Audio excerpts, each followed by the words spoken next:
Imagine a child sitting in a room where the air feels heavy. Nothing dramatic is happening.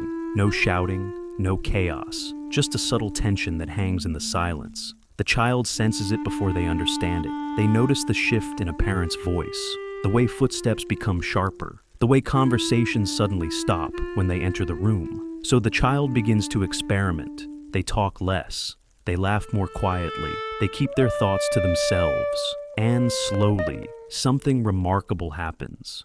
The tension eases. No one gets upset. No one criticizes them.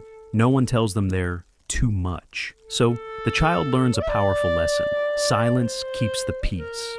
And from that moment on, the child becomes quiet. Not because they have nothing to say, but because their nervous system has learned that visibility is dangerous.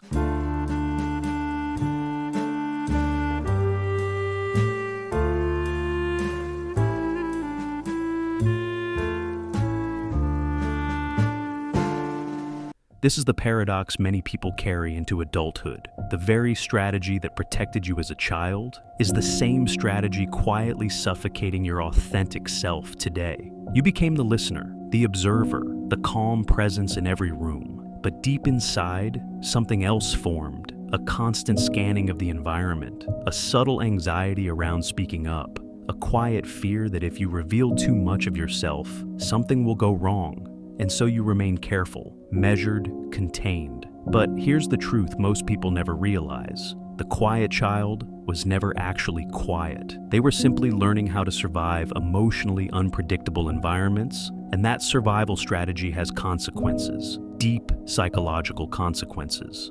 Psychologically speaking, the quiet child is not defined by personality. They are defined by adaptation. What looks like shyness on the surface is often the result of deeper psychological conditioning shaped during childhood.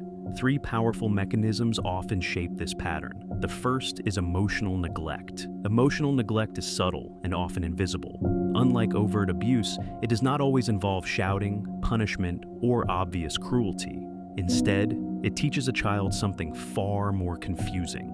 Their emotions simply don't seem to matter. When children repeatedly express feelings and receive indifference, dismissal, or discomfort in return, they begin to internalize a silent rule. My inner world is not welcome here. Over time, they stop expressing it, not out of rebellion, but out of self-protection. The second mechanism is hypervigilance. The quiet child becomes extremely perceptive. They read the room constantly. They study facial expressions, tone shifts, body language. Their nervous system is always scanning the environment for emotional danger.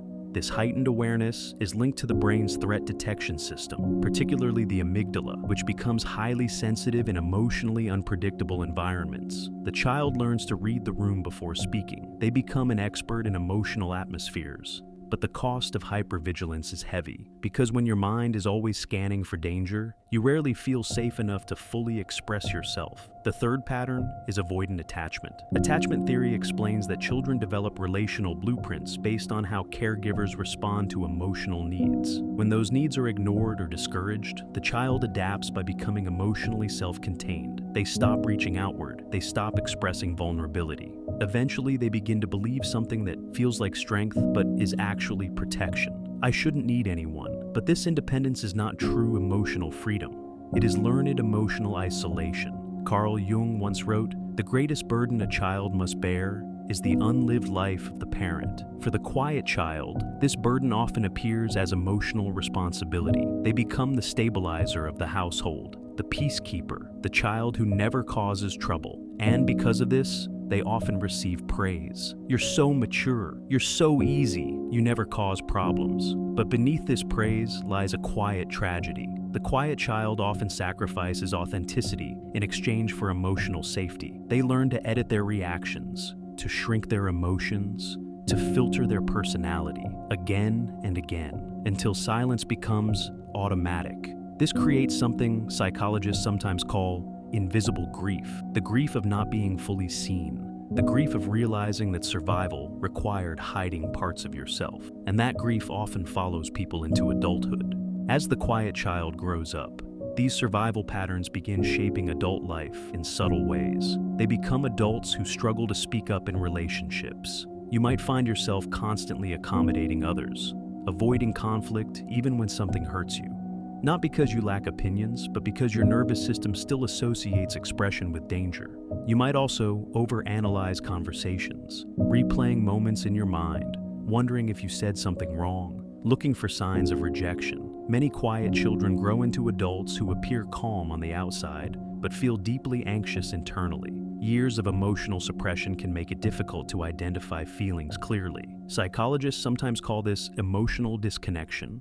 Others struggle with boundaries.